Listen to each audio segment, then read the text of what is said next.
بسم اللہ الرحمن الرحیم الحمدللہ رب العالمین الصلاۃ والسلام علی سید الانبیاء والمرسلین۔ سامعین اکرام، آج کا ہمارا موضوع ہے طہارت کے متعلق ضروری مسائل کیا ہیں۔ سب سے پہلے یہ ذہن میں رکھیں کہ نجاست کی دو قسمیں ہیں، یعنی دو طرح کی نجاست ہوتی ہے۔ ایک ہے نجاست غلیظہ اور ایک ہے نجاست خفیفہ۔ نجاست غلیظہ اس کو کہتے ہیں کہ جس کا حکم شریعت میں تھوڑا سخت ہوتا ہے، اور نجاست خفیفہ اس کو کہتے ہیں جس کا حکم شریعت کے اندر خفیفہ سے نجاست غلیظہ سے تھوڑا ہلکا ہوتا ہے۔ نجاست غلیظہ کا حکم یہ ہے کہ اگر نجاست غلیظہ کسی کپڑے پر یا بدن پر 1 درہم سے زیادہ لگ جائے تو اس کو پاک کرنا فرض ہوتا ہے۔ اگر کسی شخص نے اس کے ساتھ نماز پڑھ لی تو اس کی نماز نہیں ہوگی۔ اگر کسی شخص نے معاذ اللہ اس نیت کے ساتھ نماز پڑھی کہ بھائی ٹھیک ہے نماز ایسے بھی ہو جائے گی، پاک کرنے کی کوئی ضرورت نہیں ہے، تو یہ نماز کو ہلکا جاننا ہے۔ اس طرح اگر کسی شخص نے نجاست کے ساتھ اس نیت سے نماز پڑھی تو فقہا یہ فرماتے ہیں یہ جملہ بولنا اس کا کلمہ کفر کہلائے گا، یعنی اس کو اتنا ہلکا جان لیا کہ نماز ہی پڑھنی ہے، ایسے بھی پڑھ لی جائے گی۔ اسی طرح اگر نجاست غلیظہ درہم کے برابر ہو تو اس وقت اس کو پاک کرنا واجب ہے۔ اگر کسی شخص نے اس کے ساتھ نماز پڑھ لی تو نماز پڑھنا یہ مکروہ تحریمی کہلائے گا، اس نماز کو دوبارہ پڑھنا واجب ہوگا۔ اگر نجاست غلیظہ وہ 1 درہم سے کم ہو تو اس وقت اس کو پاک کرنا سنت ہے۔ اگر کسی شخص نے نماز پڑھ لی، نماز تو ہو جائے گی لیکن خلاف سنت ہوگی۔ یہ پھر ذہن بٹھائیں، نجاست غلیظہ اگر 1 درہم سے زیادہ ہو تو پاک کرنا فرض ہے، نماز پڑھ لے گا نہیں ہوگی۔ اگر 1 درہم کے برابر ہو تو اس وقت پاک کرنا واجب ہے۔ اگر نماز پڑھ لی نماز مکروہ تحریمی کہلائے گی۔ اگر 1 درہم سے کم ہے ایسی صورت میں نماز ہو جائے گی لیکن نماز خلاف سنت کہلائے گی۔ اب ہم یہ دیکھیں گے کہ 1 درہم کسے کہتے ہیں۔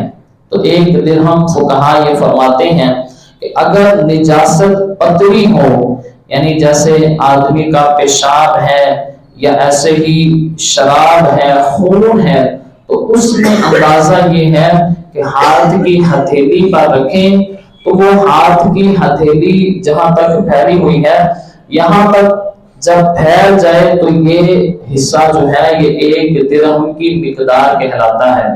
تو اگر اس سے نجاست بڑھ گئی اس کو دور کرنا فرض، نماز پڑھیں گے نہیں ہوگی۔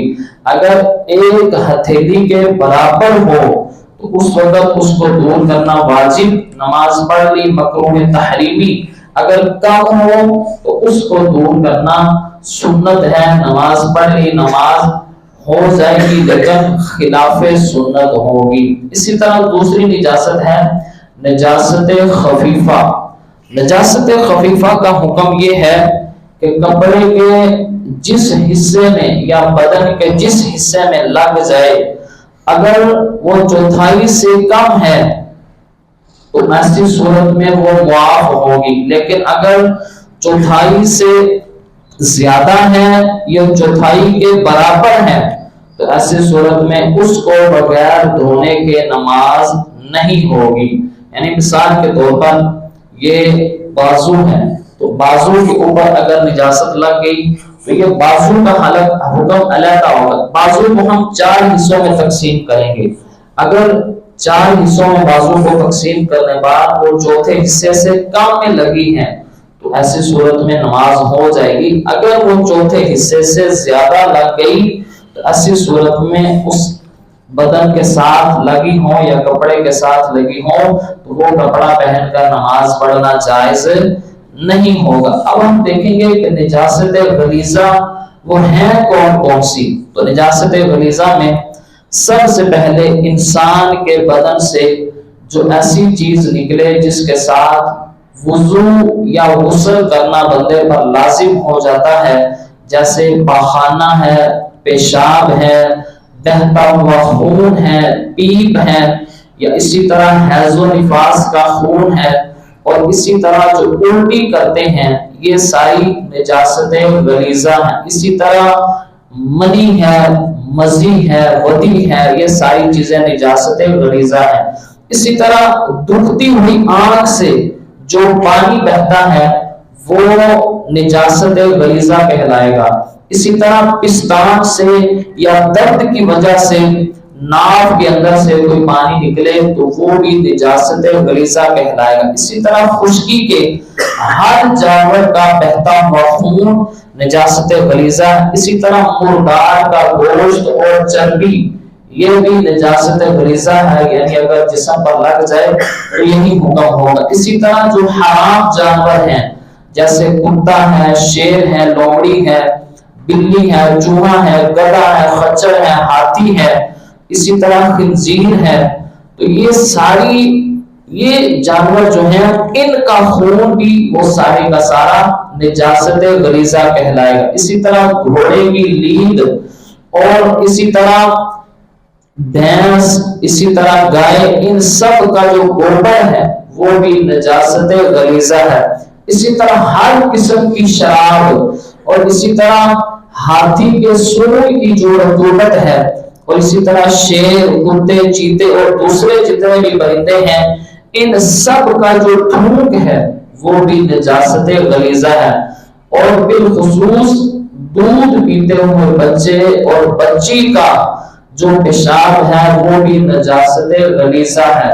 بعض عوام میں یہ مشہور ہے وہ بچے جو ہیں روٹی تو کھاتے نہیں لہٰذا ان کا پیشاب پاک ہے، ایسا ہرگز نہیں ہے۔ ان بچوں کا پیشاب بھی ناپاک اور نجاست غلیظہ ہی کہلائے گا۔ تو یہ جو میں نے گنوائی ہیں یہ اگر درہم سے زیادہ ہو تو دور کرنا فرض ہے، برابر ہو تو واجب ہے، اور کم ہو تو ان کو دور کرنا یہ بھی سنت ہے۔ نماز پڑھ لی تو نماز خلاف سنت ہوگی۔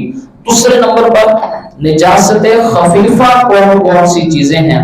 تو سب سے پہلے جن جانوروں کا گوشت حلال ہے جیسے گائے، بھینس، اسی طرح بیل، بکری، اونٹ، ان کا پیشاب اور اسی طرح گھوڑے کا پیشاب، اور جس پرندے کا گوشت حرام ہے جیسے کوا، چیل اور اسی طرح باز، ان کی بیٹ جو ہے وہ بھی نجاست خفیفہ ہے۔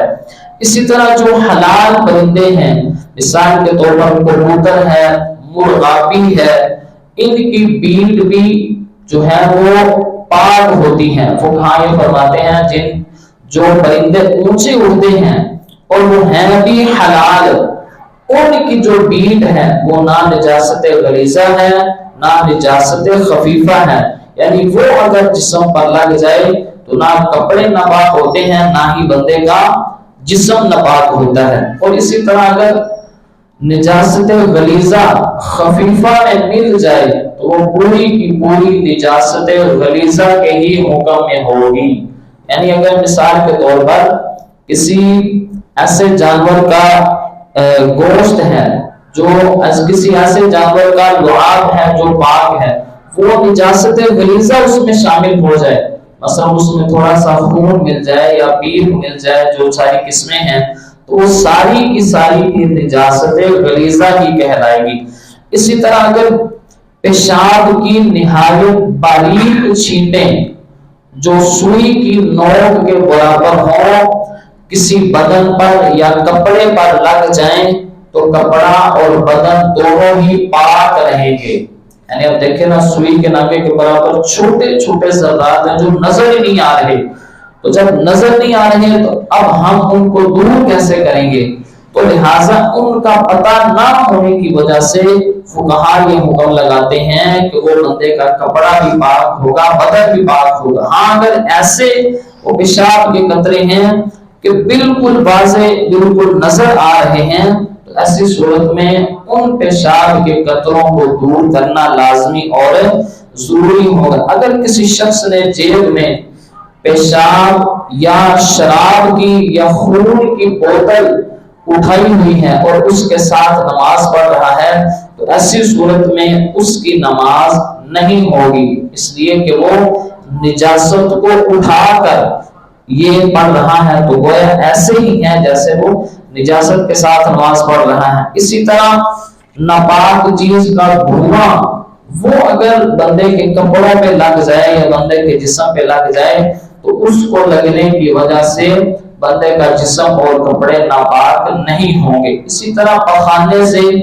مکھیاں اڑ کر بندے کے بدن پر بیٹھ جائیں تو ایسی صورت میں اس کے نہ تو کپڑے ناپاک ہوں گے اور نہ ہی بندے کا جسم ناپاک ہوگا۔ اسی طرح آدمی کی جو کھال اگرچہ ناخن برابر تھوڑے پانی میں پڑ جائے وہ پانی ناپاک ہو جائے گا اور ناخن گر جائے تو ناپاک نہیں، یعنی دیکھیں نا آدمی کی کھال اگر تھوڑی سی اتار کر وہ پانی میں اگر پھینک دی جائے تو اس کی وجہ سے پانی ناپاک ہو جائے گا، اس لیے اس کے اندر خون ہوتا ہے تو خون چونکہ نجاست غلیظہ ہے وہ پڑنے کی وجہ سے پانی سارے کا سارا ناپاک ہو جائے۔ اسی طرح اگر کتا کسی کے بدن کو چھو جائے اگرچہ وہ کتا تر ہی کیوں نہ ہو پھر بھی بدن ناپاک نہیں ہوگا، کپڑے بھی ناپاک نہیں ہوں گے۔ ہاں اگر کتے کے جسم پر کوئی نجاست لگی ہوئی ہو پھر بندے کے جسم کو اگر چھو جائے تو پھر نجاست لگی ہوئی ہونے کی صورت میں بندے کا جسم اور کپڑے جو ہیں وہ ناپاک ہو جائے۔ اسی طرح لنڈے سے اگر کسی نے کوئی کپڑے لیے تو ایسے کپڑے جن کے ناپاک ہونے کے بارے میں بندے کو کنفرم یقینی نہیں ہے تو وہ کپڑے بندے کے بارے میں پاک کہلائیں گے، ان پر پاک ہونے کا حکم لگے گا۔ لیکن اگر ایسے کپڑے ہوں اور دیکھنے میں ہی ناپاک لگ رہے ہوں ایسی صورت میں ان کپڑوں کو پاک کرنا ضروری اور لازمی ہوگا۔ اسی طرح نجاست کے بارے میں جو چیزیں جاننا ضروری ہیں وہ استنجا کے جو مسائل ہیں۔ استنجا کرنے کے لیے جب جائیں تو سب سے پہلے استنجا خانے سے باہر ہی دعا پڑھ لینی چاہیے، اللہم انی اعوذ بک من الخبث والخبائث۔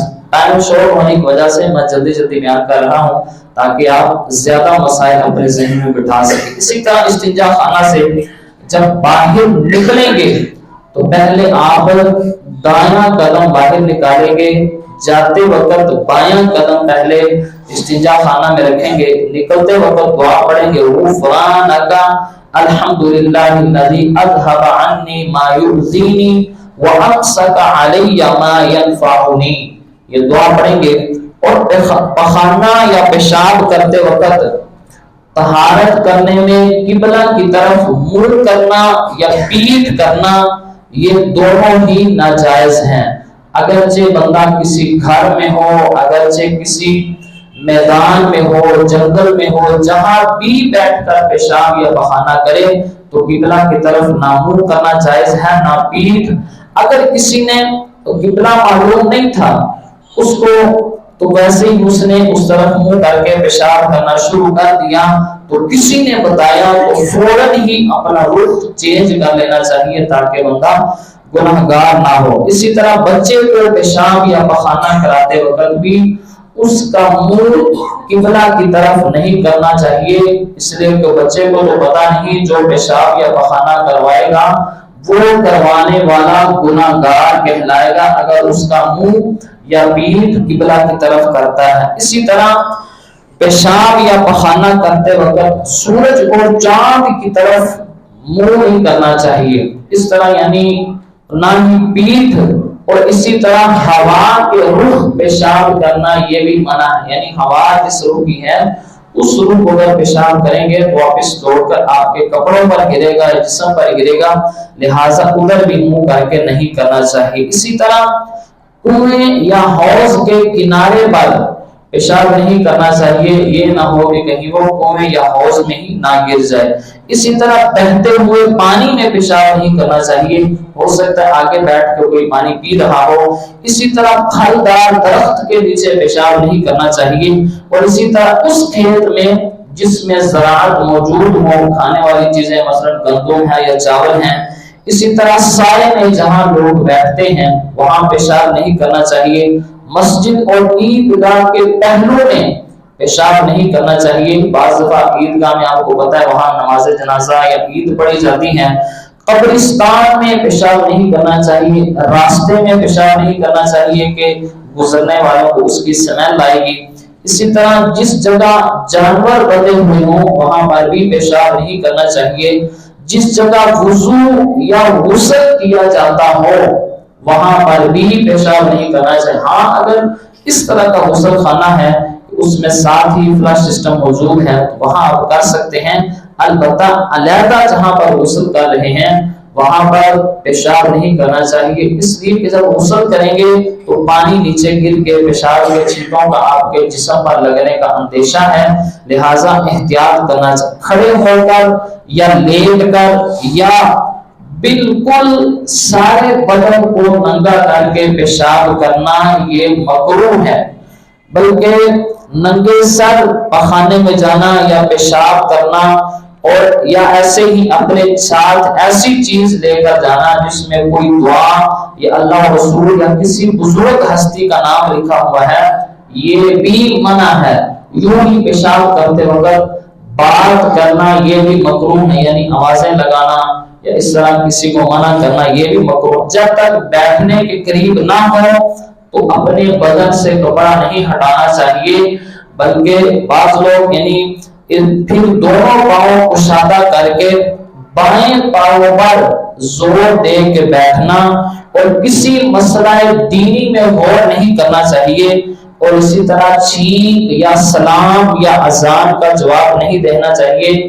اگر کوئی شخص دل میں اگر کسی نے چھینک کسی کو آئی دل میں اگر وہ شخص اس کا جواب دے دیتا ہے تو اس میں حرج نہیں ہے۔ اسی طرح شرمگاہ کی طرف نظر نہیں کرنی چاہیے، اور جو نجاست اس کے جسم سے خارج ہوئی ہے اس کی طرف بھی نہیں دیکھنا چاہیے، اور اسی طرح پیشاب کے اندر تھوکنا بھی نہیں چاہیے، نہ ناک صاف کرنا چاہیے، بلا ضرورت پیشاب کرتے وقت کھنگالنا بھی نہیں چاہیے، اور نہ آسمان کی طرف نگاہ کرنی چاہیے، بلکہ شرم کے ساتھ سر جھکائے ہوئے بیٹھا رہے۔ اور جب انسان پیشاب کرنے کے بعد بالکل فارغ ہو جائے تو اپنے اعلی تناسل کو جڑ کی طرف سے اچھے طریقے سے اس کو صاف کرنا چاہیے، تاکہ اگر کوئی قطرے پیشاب کے اس میں اٹکے ہوئے ہوں تو اچھے طریقے سے وہ سارے صاف ہو جائے۔ اسی طرح ڈھیلوں کے ساتھ استنجا کرنا یہ سنت طریقہ ہے، ڈھیلے اگر ایک ہوں اس سے نجاست صاف ہو جائے تو پھر بھی ٹھیک ہے، چونکہ آج کل تو ہمارے ہاں پانی وافر مقدار موجود ہے، لہٰذا پانی سے بھی اگر استنجا کر لیا تو پھر بھی استنجا بالکل صحیح ہو جائے گی۔ اسی طرح کنکر، پتھر یا پھٹا ہوا کپڑا یہ سب ڈھیلے کے حکم میں ہیں، ان سے بھی استنجا کر لینا یہ جائز ہے۔ دیوار سے بھی استنجا سکھا سکتا ہے، مگر اس کے لیے ضروری ہے کہ کسی دوسرے کی دیوار نہ ہو، اس کے اپنے گھر کی ہو تو پھر کر سکتے ہیں۔ ہڈی اور کھانے والی چیز، اسی طرح پکی اینٹ اور اسی طرح ٹھیکری اور اسی طرح شیشہ اور اسی طرح کوئلہ اور اسی طرح جانور کے چارے کے ساتھ استنجا کرنا یہ جائز نہیں ہے۔ اسی طرح پیسوں کے ساتھ بھی استنجا کرنا جائز نہیں ہے، اگرچہ وہ 1 روپے کا ہی نوٹ کیوں نہ ہو، اس لیے کہ اس میں پیسوں کی توہین کرنا لازم آتی ہے۔ اسی طرح کاغذ کے ساتھ بھی استنجا کرنا منع ہے، اگرچہ اس پر کچھ نام بھی لکھا ہوا ہو، اور حتیٰ کہ اگر ابو جہل جیسے کافر کا نام بھی لکھا ہو تو پھر بھی کاغذ کے ساتھ استنجا کرنا جائز نہیں ہے۔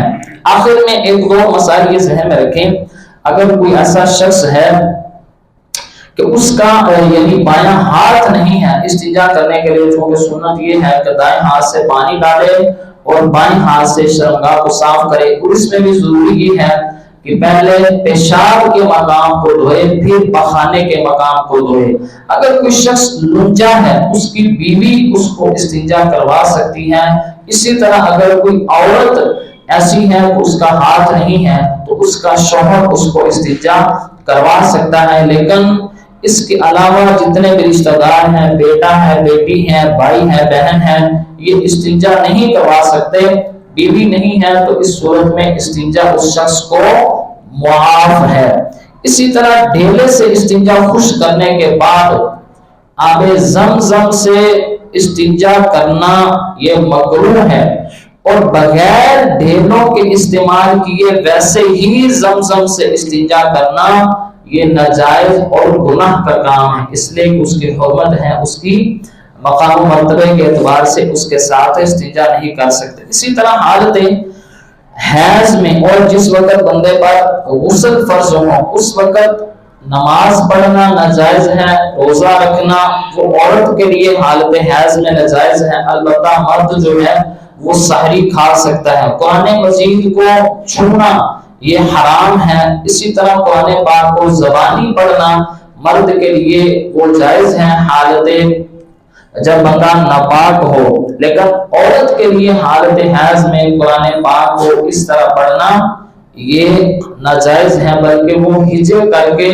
یعنی اس کا جوڑ توڑ کر کے وہ ایک ایک لفظ کر کے پڑھ سکتی ہیں۔ اسی طرح حالت جس وقت بندہ ناپاک ہو اس وقت یعنی غسل فرض ہو تو اس وقت بندے کو قرآن پاک پڑھنا جائز نہیں ہے، بلکہ دیگر جو اوراد ہیں وہ پڑھ سکتے ہیں، یعنی مثال کے طور پر درود شریف پڑھنا چاہتا ہے وہ پڑھ سکتا ہے۔ ایسے ہی عورت کو اذان کا جواب دینا یہ جائز ہے، اور اسی طرح اگر کوئی عورت جو ہے وہ پڑھاتی ہے بچوں کو اور وہ حالت حیض میں ہے تو ایسی صورت میں وہ یہ کرے گی کہ بچوں کو پڑھاتے ہوئے وہ جس طرح قرآن کریم کی پوری آیت پڑھتے ہیں وہ اس طرح نہیں پڑھے گی، بلکہ اس کو ہجے کر کے جوڑ توڑ کروا کے اگر پڑھاتی ہے تو یہ جائز ہے۔ اکثر عورتوں میں یہ رواج ہے کہ جب تک وہ چلہ پورا نہ کریں، بچہ پیدا ہونے کے بعد جب تک 40 دن پورے نہ ہوں،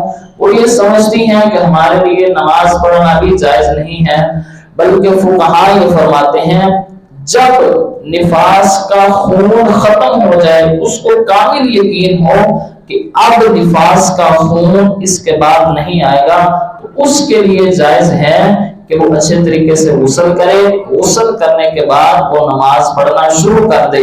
اگرچہ وہ بچہ پیدا ہونے کے 5 دن بعد، 10 دن بعد، 15 یا 20 دن، 25 دن کے بعد وہ خون آنا بند ہو جائے، 40 دنوں کا انتظار نہیں کیا جائے گا۔ جو عورت حالت استحاضہ میں ہو، یعنی اس کو نہ حیض کا خون آ رہا ہو نہ نفاس کا خون، بلکہ کسی بیماری کی وجہ سے خون آ رہا ہو، تو اس بیماری کے خون کے آتے وقت نہ تو اسے نماز معاف ہے نہ روزہ معاف ہے، اور ایسی عورت سے صحبت کرنا بھی جائز ہے۔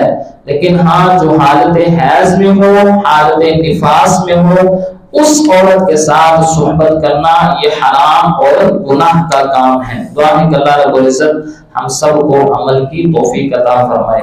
اگرچہ ان مسائل میں کافی تفصیل ہے، چونکہ وقت ہمارا جو طے تھا وہ مکمل ہو چکا ہے، مسائل کافی زیادہ ہیں طہارت کے حوالے سے جو ہمارے لیے جاننا نہایت ضروری ہے، لیکن ہم نہ تو جاننے کے لیے تیار ہوتے ہیں اور نہ ہی سیکھنے کے لیے، یعنی یہ چیزیں نہایت تکلیف دہ، ہمیں ان چیزوں کو سیکھنا یہ ضروری ہوتا ہے۔